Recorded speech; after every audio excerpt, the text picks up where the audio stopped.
இல்லாதப்ப மூடிட்டு இருக்கணும். ஏன் பிள்ளைங்க நான் எப்படிங்க விடுவேன்?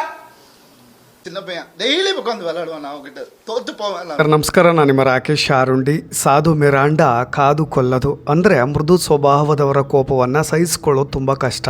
ಇದು ಪ್ರೆಸ್ ಮೀಟ್ನಲ್ಲಿ ಜಯಂ ರವಿ ಸಿಟ್ಟಿಗೆದ್ದು ಕಣ್ಣೀರಿಡ್ತಾ ಹೇಳಿದಂಥ ಮಾತು.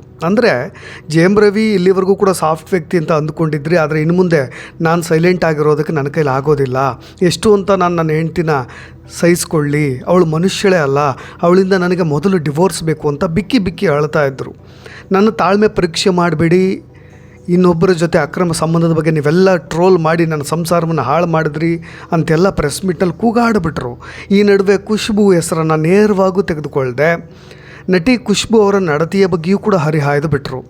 ಅವಳ್ಯಾರು ನನ್ನ ಲೈಫ್ ಬಗ್ಗೆ ಮಾತನಾಡಲಿಕ್ಕೆ? ಆಕೆಯ ಬಗ್ಗೆ 3 ಜನ ನಟರು ನನ್ನ ಬಳಿಯೇ ಬಂದು ಕಂಪ್ಲೇಂಟ್ ಮಾಡಿದ್ದಾರೆ. ಅವಳು ಸರಿ ಇಲ್ಲ, ನನ್ನ ಲೈಫನ್ನೇ ಹಾಳು ಮಾಡಿಬಿಟ್ಲು ಅಂತೆಲ್ಲ, 3 ಕಾಸಿನ ನಟಿ ಅವಳು, ಯೋಗ್ಯತೆ ಇಲ್ಲ ಅಂತೆಲ್ಲ ನಟಿಗೆ ಸಿಕ್ಕಾಪಟ್ಟೆ ಕ್ಲಾಸ್ ಕೂಡ ತೆಗೆದುಕೊಂಡ್ರು.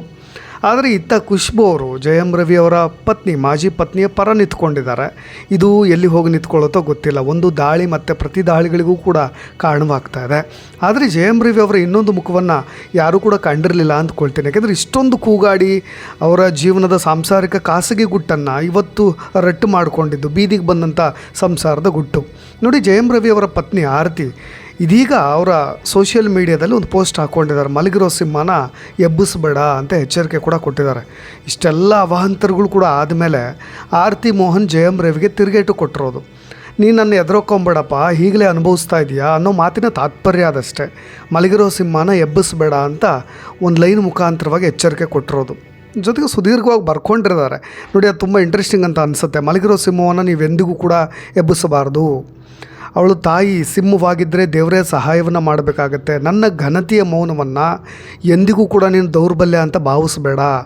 ಅನಗತ್ಯ ಪ್ರಯೋಜನವನ್ನು ಪಡೀಲಿಕ್ಕೆ ಹೋಗಬೇಡ. ಇದ್ರ ಮುಖಾಂತರವಾಗಿ ಅಗತ್ಯವಿದ್ದರೆ ನನ್ನ ಮಕ್ಕಳು ಮತ್ತು ನನ್ನ ಘನತೆಯನ್ನು ರಕ್ಷಣೆ ಮಾಡಲಿಕ್ಕೆ ಪ್ರಯತ್ನ ಪಡು, ಅಥವಾ ಇದರಿಂದ ಹೊರಗೆ ಬರಲಿಕ್ಕೆ ಪ್ರಯತ್ನ ಪಡು. ಏಕೆಂದರೆ ಸತ್ಯ ಯಾವಾಗಲೂ ಕೂಡ ಗೆಲ್ಲುತ್ತೆ ಅಂತ ಹೇಳಿ ಆರತಿ ರವಿ ಅವರು ಇನ್ಸ್ಟಾಗ್ರಾಮ್ನಲ್ಲಿ ಒಂದು ಸ್ಟೋರಿನ ಹಂಚ್ಕೊಂಡಿದ್ದಾರೆ ನೋಡಿ. ಸಿಂಗರ್ ಕೆನೀಶಾ ಎಲ್ಲೋ ಅಂದಕ್ಕೆ ಬಿದ್ದೋ ಅಥವಾ ಮರಳಾಗಿಯೋ ಮೋಹಕ್ಕೆ ಬಿದ್ದೋ ಜಯಂ ರವಿ ಅವರ ಜೀವನ ಈ ಅಕ್ರಮ ಸಂಬಂಧ ಅನ್ನೋ ಒಂದು ಪಿಡುಗಿನಲ್ಲಿ ಸಿಗಹಾಕ್ಕೊಂಡು ಒದ್ದಾಡ್ತಾ ಇರೋದು, ಸಂಸಾರವನ್ನೇ ನುಚ್ಚುನೂರು ಮಾಡಿಕೊಂಡಿದ್ದು ನೋಡಿ. ಇವರಿಬ್ಬರ ನಡುವೆ ಅಕ್ರಮ ಸಂಬಂಧ ಇದೆ ಅನ್ನೋದು ನಾನು ಅಫಿಷಿಯಲಾಗಿ ಹೇಳ್ತಾ ಇಲ್ಲ. ಬಟ್ ಆದರೆ ಸಿನಿಮಾ ರಂಗದ ಸ್ನೇಹಿತರ ನಡುವೆ ಇದು ದೊಡ್ಡ ಗಾಸಿಪ್ಪಾಗಿ ಉಳಿದಿರೋದು, ಅದನ್ನು ಮುಚ್ಚಿಡೋ ಅಗತ್ಯವೂ ಕೂಡ ಇಲ್ಲ.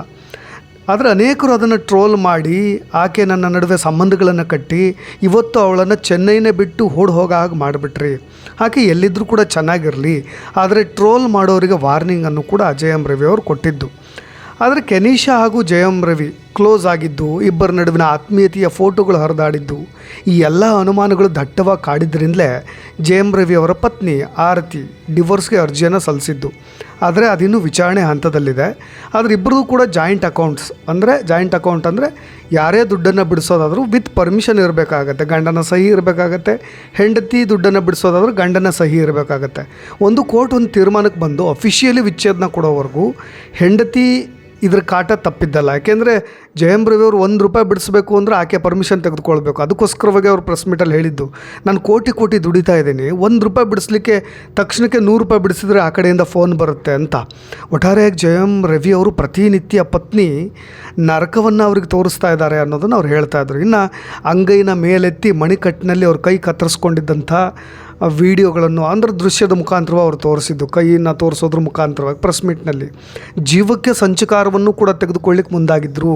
ಅಂದರೆ ಆ ಥರದ ಟಾರ್ಚರ್ ಇದೆ ಅನ್ನೋದನ್ನು ಅವ್ರು ವ್ಯಕ್ತಪಡಿಸ್ತಾ ಇದ್ದಿದ್ದು. ಇನ್ನು ಜಯಂ ರವಿ ಪತ್ನಿ ಕೋರ್ಟ್ನಲ್ಲಿ ಅಲ್ಯೂಮನಿ ಅಂದರೆ ಜೀವನಾಂಶ, ನನಗೆ ಡಿವೋರ್ಸ್ ಬೇಕು, ಇನ್ನು ಮುಂದೆ ನಾನು ಬದುಕಲಿಕ್ಕೆ ಮತ್ತು ಇಬ್ಬರು ಮಕ್ಕಳು ಬದುಕಲಿಕ್ಕೆ, ಮಕ್ಕಳು ಯಾರ ಬಳಿ ಇರ್ತಾರೆ ಅನ್ನೋದು ಕೋರ್ಟ್ನಲ್ಲಿ ತೀರ್ಮಾನವಾಗುತ್ತೆ. ಆದರೆ ಜೀವನಾಂಶ ಅವ್ರು ಕೇಳಿರೋದು ಎಷ್ಟು ಗೊತ್ತಾ? ಅದನ್ನು ಕೇಳಿ ನ್ಯಾಯಾಧೀಶರೇ ಶಾಕ್ ಆಗಿಬಿಟ್ಟಿದ್ರು. ಇಬ್ಬರೂ ಸಂಸಾರ ಮಾಡಿರೋದು ಕೇವಲ 17 ವರ್ಷ, ಆದರೆ ಆರತಿ ಡಿಮ್ಯಾಂಡ್ ಇಟ್ಟಿರೋದು ತಿಂಗಳಿಗೆ 40 ಲಕ್ಷ. ಪತ್ನಿ ಕೇಳ್ತಾ ಇರೋ ಇಷ್ಟೊಂದು ದೊಡ್ಡ ಮೊತ್ತದ ಹಣ ಹಾಗೂ ತಮ್ಮ ಮೇಲೆ ದಿನನಿತ್ಯ ಕೇಳಿ ಬರ್ತಾ ಇರ್ತಕ್ಕಂಥ ಸುಳ್ಳು ಆರೋಪಗಳನ್ನು ನೆನೆದು ಜಯಂ ರವಿ ಅವರು ಮಾಧ್ಯಮಗಳ ಮುಂದೆ ಕಣ್ಣೀರು ಹಾಕ್ತಾಯಿದ್ರು. ಥೂ ಅಂತ ಹುಗಿದು ಬಿಟ್ರು ಟ್ರೋಲ್ ಮಾಡೋರಿಗೆ. ನನ್ನ ಮಾನಸಿಕ ನೆಮ್ಮದಿ ಸಂಪೂರ್ಣವಾಗಿ ಹಾಳಾಗಿ ಹೋಗ್ಬಿಟ್ಟಿದಂಥ ಭಾವುಕರಾಗ್ಬಿಟ್ಟಿದ್ರು, ಗದ್ಗದಿತರಾಗ್ಬಿಟ್ಟಿದ್ರು. ನಾವು ಸಿನಿಮಾಗಳಲ್ಲಿ ಅವ್ರ ಭಾವುಕತೆಯನ್ನು ನೋಡಿದ್ವಿ, ಆದರೆ ಸಂಸಾರದ ಮುಖಾಂತರ ಈ ಮಟ್ಟಿಗೆ ಅವರು ಎಮೋಷ್ನಲ್ ಆಗಿದ್ದು ಯಾರೂ ಕೂಡ ಕಂಡಿರಲಿಲ್ಲ. ನನಗೆ ನನ್ನ ಮಕ್ಕಳು ಬೇಕಷ್ಟೇ, ಅವಳು ಹೋಗೋವರೆಗೂ ಡಿವೋರ್ಸ್ ಕೊಡೋವರೆಗೂ ಸಿನಿಮಾ ಕೂಡ ಮಾಡೋದಿಲ್ಲ, ನನಗಿದು ಬಗೆಹರಿಬೇಕು ಅನ್ನೋ ಥರದ್ದು ಕೂಡ ಅವರು ವಿವರಿಸಿದರು. ರವಿ ಮೋಹನ್ ಜೊತೆಗಿನ ತನ್ನ ಸಂಬಂಧವನ್ನು ಇದೇ ಕೆನಿಷಾ ಅವರು ಕೂಡ ಓಪನ್ ಅಪ್ ಮಾತನಾಡಿದ್ದಾರೆ. ನಾನು ನನ್ನ ಜೀವನದಲ್ಲಿ ಎದುರಿಸಿದಂಥ ಕಷ್ಟಗಳನ್ನು ಕೂಡ ಅವರು ವಿಡಿಯೋದ ಮುಖಾಂತರ ಹಂಚಿಕೊಂಡಿದ್ದಾರೆ. ನನ್ನ ಹೆಸರು ಕೆನಿಷಾ, ನಾನು ಮತ್ತು ನನ್ನ ತಂದೆ ಮತ್ತು ತಾಯಿನ ಕಳೆದುಕೊಂಡು 4ನೇ ತರಗತಿಯಲ್ಲೇ ನಾನು ಒಂಟಿ ಆಗಿಬಿಟ್ಟೆ. ಅನೇಕ ಪುರುಷರ ಸಂಬಂಧಿಕರಿಂದಲೂ ಕೂಡ ನಾನು ದೌರ್ಜನ್ಯಕ್ಕೊಳಗಾಗ್ಬಿಟ್ಲೆ. ನನ್ನ ಕೆಟ್ಟದ ಬಳಸ್ಕೊಳ್ತಾ ಇದ್ದರು. 18ನೇ ವಯಸ್ಸಿನಲ್ಲಿ ಯಾರನ್ನೋ ಒಬ್ಬನ ಮದುವೆ ಆದೆ, ಅವನು 10ರಿಂದ 15 ಮಹಿಳೆಯರ ಜೊತೆ ಸಂಪರ್ಕ ಹೊಂದಿದ್ದ. ಹಾಗಾಗಿ ನಾನು ಕೂಡ 4 ತಿಂಗಳು ಗರ್ಭಿಣಿಯಾಗಿದ್ದಾಗ ಅವನಿಂದ ಬೇರ್ಪಡಬೇಕು ಅನ್ನೋ ಥರದ ನಿರ್ಧಾರ ಮಾಡಿದೆ. 4 ತಿಂಗಳು ಗರ್ಭಿಣಿ ಆಗಿದ್ದಾಗಲೂ ಕೂಡ ನನ್ನ ದೇಹದ ಮೇಲೆ ಅವನು ಎರಗಿಬಿಟ್ಟ. ನನ್ನ ಗರ್ಭಕಂಠವೇ ಮುರಿದು ಹೋಗಿ ಪಾಪು ಕೂಡ ಗರ್ಭದಲ್ಲೇ ಸತ್ತು ಹೋಗಿಬಿಡ್ತು, ರಕ್ತಸ್ರಾವ ಆಗ್ತಾಯಿತ್ತು. ಈ ಥರದ ಕಷ್ಟಗಳನ್ನು ನೋಡಿ ನಾನು ಅದರಿಂದ ಹೊರಗೆ ಬಂದು ನನ್ನ ಜೀವನವನ್ನು ಬದಲಾಯಿಸ್ಕೊಂಡು ಸಿಂಗರ್ ಆದೆ. 10 ವರ್ಷದಲ್ಲಿ ನನ್ನ ಕಾಲ ಮೇಲೆ ನಾನು ನಿಂತ್ಕೊಂಡಿದ್ದೀನಿ ಅಂತ ಹೇಳಿ ಅವರು ತಮ್ಮ ಕಷ್ಟವನ್ನು ಹಂಚಿಕೊಂಡಿರೋದು. ಜೊತೆಗೆ ಅದಾದ ನಂತರ ತುಂಬ ಕಷ್ಟದ ಸಮಯದಲ್ಲಿ ಜಯಂ ರವಿ ಅವರ ಡಿವೋರ್ಸ್ ಸುದ್ದಿ ಹರಿದಾಡ್ತಾ ಇದ್ದಂಥ ಸಂದರ್ಭದಲ್ಲಿ ಅವ್ರ ಜೊತೆ ತುಂಬ ಕ್ಲೋಸ್ ಆಗಿ ಮೂವ್ ಆದಂಥವ್ರು ಇದೇ ಸಿಂಗರ್ ಕೆನಿಷಾ ಅವರು. ಬಟ್ ಇನ್ನೊಬ್ಬರ ಸಂಸಾರದಲ್ಲಿ ಇವರು ಎಂಟ್ರಿ ಆಗಿ ಅವ್ರ ಸಂಸಾರದಲ್ಲಿ ಹುಳಿ ಹಿಂಡಿ ಇವರು ಬದುಕನ್ನು ಕಟ್ಕೊಳ್ಳಿಕ್ಕೆ ಪ್ರಯತ್ನ ಪಟ್ಟರು ಅನ್ನೋ ಆರೋಪ ಒಂದು ಕಡೆ ಇದೆ. ಅದೇ ಟ್ರೋಲ್ಗಳು ಆಗ್ತಾ ಇರೋದು, ಪೋಸ್ಟ್ಗಳು ಕೂಡ ಓಡಾಡ್ತಾ ಇರೋದು. ಆದರೆ ಅವ್ರು ಏನು ಹೇಳ್ತಾರೆ ಕೆನಿಷಾ ಅವರು, ಎಲ್ಲ ನಾವಿಬ್ಬರು ಕೂಡ ಕಣ್ಣು ಮುಂದೆನೇ ಇದ್ದೀವಿ, ಎಲ್ಲೂ ಕೂಡ ಹೋಗಿಲ್ಲ. ನಾನು ಅವರ ಜೀವನವನ್ನು ಸುಧಾರಿಸಲಿಕ್ಕೆ ಅಂತ ಗಮನ ಹರಿಸ್ದೆ. ನಾನು ಅವ್ರ ಫಸ್ಟ್ ಮೀಟ್ ಆದಾಗ ಅವ್ರ ಜೀವನ ಭಾರಿ ಅಲ್ಲೋಲ ಕಲ್ಲೋಲ ಆಗಿತ್ತು ಅನ್ನೋ ಥರದಲ್ಲಿ ಅವರು ಮಾತನಾಡ್ತಾರೆ. ಒಟ್ಟಾರೆಯಾಗಿ ರವಿ ಮೋಹನ್ ಜೊತೆಗಿನ ತನ್ನ ಸಂಬಂಧವನ್ನು ಇದೇ ಕೆನಿಷಾ ಅವರು ತುಂಬ ಡೀಟೇಲ್ಡಾಗೂ ಕೂಡ ಹೇಳ್ಕೊಂಬಿಟ್ಟಿದ್ದಾರೆ. ಅಲ್ಲೇನೂ ಮುಚ್ಚು ಮರೆ ಏನೂ ಕೂಡ ಇಲ್ಲ. ಬಟ್ ನಾನು ಹೇಳಿದ್ನಲ್ಲ ಆರಂಭದಲ್ಲಿ, ಇಬ್ಬರ ನಡುವಿನ ಅಕ್ರಮ ಸಂಬಂಧವನ್ನು ತಳ್ಳು ಹಾಕೋ ಹಾಗೇ ಇಲ್ಲ ಅಂತ, ಯಾಕೆಂದರೆ ಅವರು ಆ ರೀತಿಯಾಗಿ ನಡ್ಕೊಂಡಿದ್ದಾರೆ ಕೂಡ. ಇನ್ನು ಅತ್ತೆ ಸುಜಾತ ಈ ಫ್ಯಾಮಿಲಿ ವ್ಯಾಜ್ಯದಲ್ಲಿ ಅವರು ಕೂಡ ಎಂಟ್ರಾಗಿದ್ದಾರೆ. ಅಳಿಯ ಮಗನ ಥರ ಇದ್ದ, ಮೊದಲಿಗೆ 106 ಕೋಟಿ ಸಾಲ ಮಾಡ್ಕೊಂಡಿದ್ದ, ಅದೆಲ್ಲವನ್ನು ಕೂಡ ನಾನೇ ನಿಭಾಯಿಸಿದ್ದೀನಿ. ನನ್ನ ಮಗಳು ಅಕೌಂಟ್ನ ಹ್ಯಾಂಡ್ಲ್ ಮಾಡ್ತಾ ಇದ್ದಾರೆ, ತಪ್ಪೇನು? ಗಂಡ ಹೆಂಡತಿ ಇಬ್ಬರು ಅಲ್ವಾ, ಆರಂಭದಲ್ಲಿ ಚೆನ್ನಾಗೇ ಇದ್ರಲ್ವ, ಹೆಂಡತಿ ಹ್ಯಾಂಡಲ್ ಮಾಡಿದ್ರೆ ತಪ್ಪೇನು ಅನ್ನೋ ರೀತಿಯಾಗಿ ಅವರ ಅತ್ತೆ ಅಂದರೆ ಸುಜಾತ ಅವರು ಕೂಡ ಮಾತನಾಡ್ತಾ ಇದ್ದಾರೆ. ಮೊದಲಿಗೆ ಜಯಂ ರವಿ ಅವರು ಆರೋಪ ಮಾಡಿದರು, ಈಗೇನು ಮದುವೆ ಆಗಬೇಡ ಅಂತ ನನ್ನ ಅಪ್ಪ ಅಮ್ಮ ಭಾಳಷ್ಟು ಹೇಳಿದ್ರು, ನಾನು ಕೇಳಲಿಲ್ಲ, ತಪ್ಪು ಮಾಡಿಬಿಟ್ಟೆ, ಅವಳು ಒಂದು ರೀತಿಯಾಗಿ ಪಿಶಾಚಿ, ನರಕ ತೋರಿಸ್ತಾಳೆ ಅನ್ನೋ ರೀತಿಯಾಗಿ ಆರೋಪ ಮಾಡಿದ್ರಲ್ವ. ಅದಕ್ಕೆ ಜಯಂ ರವಿ ಅವರ ಅತ್ತೆ ಅಂದರೆ ಆರತಿಯವರ ಅಮ್ಮ, ಯಾರು ಮದುವೆ ರಿಜೆಕ್ಟ್ ಮಾಡಿದ್ದು, ನಿರಾಕರಿಸಿದ್ದು ಯಾರು, ಮದುವೆ ಆಗಿದ್ದು ಯಾರು, ಒತ್ತಾಯಪೂರ್ವಕವಾಗಿ ಎಲ್ಲವನ್ನು ಕೂಡ ಡೀಟೇಲಾಗಿ ನಾನು ಸಾಬೀತು ಮಾಡ್ತೀನಿ ಅಂತ ಅವರೊಂದು ಕೌಂಟರ್ ಅಟ್ಯಾಕ್ ಕೊಟ್ಟಿದ್ದಾರೆ. ನೋಡಿ, ಅದಕ್ಕೆ ಹೇಳಿದ್ದು ನಾನು, ವಾದ ಪ್ರತಿವಾದ ಎಲ್ಲಿ ಹೋಗಿ ನಿಂತ್ಕೊಳ್ಳುತ್ತೋ ಅಂತ. ಒಟ್ಟಾರೆಯಾಗಿ ಈ ಸಂಸಾರದ ಗುಟ್ಟು ರಟ್ಟಾಗಿ ಈ ಹಂತಕ್ಕೆ ಹೋದ್ಮೇಲೆ ಕೆನಿಷಾ ಊರು ಬಿಟ್ಟಿದ್ದಾರೆ ಒಂದು. ಆದರೆ ಅವರೊಂದು ಪೋಸ್ಟ್ ಹಾಕ್ಕೊಂಡು ಊರು ಬಿಟ್ಟಿರೋದು. ನಾನು ಹೇಳಬೇಕಾಗಿದ್ದನ್ನೆಲ್ಲವನ್ನೂ ಕೂಡ ಹೇಳಿಬಿಟ್ಟಿದ್ದೀನಿ, ಹೆಚ್ಚಿದಾಗೆ ಹೇಳಿಬಿಟ್ಟಿದ್ದೀನಿ, ಇನ್ನು ಹೇಳೋ ಅಗತ್ಯವೂ ಕೂಡ ಇಲ್ಲ. ನಾನು ಈ ಸ್ಟೋರಿನ ಪ್ರೀತಿಯಿಂದ ಒಪ್ಕೊಂಡೆ. ಅಂದರೆ ನೀವು ಅರ್ಥ ಮಾಡ್ಕೋಬೇಕಿದ್ದು, ಅವ್ರು ಬರ್ಕೊಂಡಿರೋದು ಹೀಗೆ, ಬಟ್ ನಾನು ಅದನ್ನು ತುಂಬ ಎವಾಬರೇಟಾಗಿ ಹೇಳ್ತಾ ಇದ್ದೀನಿ. ಈ ಕಥೆನ ಪ್ರೀತಿಯಿಂದ ಒಪ್ಕೊಂಡೆ ಅಂದರೆ ಜಯಂ ರವಿ ಅವರ ಲೈಫ್ನಲ್ಲಿ ನಾನು ಎಂಟ್ರಾಗೋದನ್ನು ತುಂಬ ಪ್ರೀತಿಯಿಂದಲೇ ಒಪ್ಕೊಂಡೆ ಅಂತ. ನಾನು ಮೌನವಾಗಿ ಅದರಿಂದ ಈಗ ಹೊರಗೆ ಬರ್ತಾಯಿದ್ದೀನಿ. ಭಾಳ ಕೆಲವು ಸ್ಥಳಗಳು, ದಟ್ ಮೀನ್ಸ್ ಚೆನ್ನೈ, ಅವ್ರು ಚೆನ್ನೈನಲ್ಲಿ ಇದ್ದಿದ್ದಲ್ವ, ಕೆಲವು ಸ್ಥಳಗಳು ತುಂಬ ಅಹಂಕಾರ, ಅವ್ರದ್ದೇ ಆದಂಥ ಡಿಸಿಷನ್ನು, ಕಪೋಲ ಕಲ್ಪಿತ ಕಥೆಗಳು, ಟ್ರೋಲು, ಒಳ್ಳೆ ತನಕಲ್ಲಿ ಉಸಿರಾಡೋಕ್ಕೆ ಜಾಗನೇ ಇಲ್ಲ. ಪ್ರೀತಿ ಕೂಡ ಅಲ್ಲಿನ ವೆಲ್ಕಮ್ ಮಾಡೋದಿಲ್ಲ ಯಾರು ಕೂಡ ಅಂತ ನಾನು ಭಾವಿಸ್ತಾ ಇದ್ದೀನಿ. ಜಗತ್ತೇ ಈಗಾಗಲೇ ಒಂದು ಕಥೆಯನ್ನು ಡಿಸೈಡ್ ಮಾಡಿದ್ದಂಥ ಮನುಷ್ಯನನ್ನು ರಕ್ಷಣೆ ಮಾಡಲಿಕ್ಕೆ ಪ್ರಯತ್ನ ಪಡ್ತಾ ಇದೆ.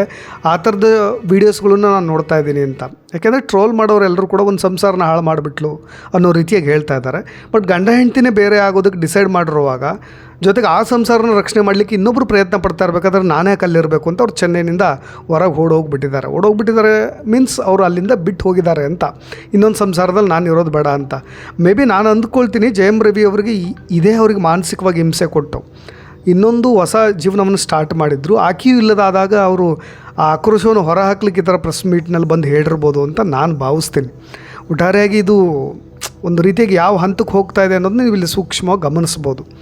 2009ರಲ್ಲಿ ಇವರಿಬ್ಬರು ಮದುವೆ ಆಗಿದ್ದು, ಆರತಿ ರವಿ ಮತ್ತು ಜಯಂ ರವಿ ಅವರು. ಆರವ್ ರವಿ ಮತ್ತು ಅಯಾನ್ ರವಿ ಅಂತ ಇಬ್ಬರು ಮಕ್ಕಳು ಕೂಡ ಇದ್ದಾರೆ. 2024ರಲ್ಲಿ ಡಿವೋರ್ಸಿಗೆ ಅಪ್ಲೈ ಮಾಡಿದ್ದು. ಅವರು ತುಂಬ ಡೀಟೇಲ್ಡಾಗೂ ಹೇಳ್ಕೊಂಡಿದ್ರು, ಎಲ್ಲವನ್ನು ಸಹಿಸ್ಕೊಂಡೆ, ಇನ್ನು ಮುಂದೆ ನಾನು ಸಹಿಸ್ಕೊಳ್ಳಿಕ್ಕೆ ಆಗೋದಿಲ್ಲ ಅಂತ. ಆದರೆ ಅಭಿಮಾನಿಗಳು ಕೇಳಬೇಕಲ್ವ, ತುಂಬ ಅದನ್ನು ಭಾವನಾತ್ಮಕವಾಗಿ ಅವರು ಕೂಡ ತೆಗೆದುಕೊಂಡಿರ್ತಾರೆ. ಅದಕ್ಕೋಸ್ಕರವಾಗಿ ಅವ್ರು ಹೇಳ್ತಾ ಇರೋದು ಜೀವನ ಸರಿ ಹೋಗಲಿ ಅಂತ. ಬಟ್ ಜಯಮ್ ರವಿ ಅವರು ಹೆಂಡತಿ ಬಗ್ಗೆನೇ ಈ ಮಟ್ಟಕ್ಕೆ ಹೋಗಿ ಮಾತನಾಡ್ತಾ ಇದ್ದಾರೆ. ಹೆಂಡತಿಯು ಕೂಡ ಕಾನೂನು ಮುಖಾಂತರ ಹೋರಾಡ್ತಾ ಇದ್ದಾರೆ. ಬಟ್ ಈ ಪ್ರೊಸೀಜರ್ ಇದೆಯಲ್ಲ, ಕೋರ್ಟ್ನ ಟ್ರಯಲ್ಸ್ಗಳಾಗಿರ್ಬೋದು, ಒಂದು ಕೌನ್ಸಿಲಿಂಗ್ ಆಗಿರ್ಬೋದು, ಒಟ್ಟಾರೆಯಾಗಿ ಇಬ್ಬರು ಒಂದು 6 ತಿಂಗಳು ಬದುಕ್ರಿ ಅಂತ ಹೇಳಿರೋದಾಗಿರ್ಬೋದು. ಬಟ್ ಏನು ನಡೀತಾ ಇದೆ ಕೋರ್ಟ್ನಲ್ಲಿ ಇನ್ನೂ ಡೀಟೇಲ್ಡ್ ವರದಿ ಇಲ್ಲ.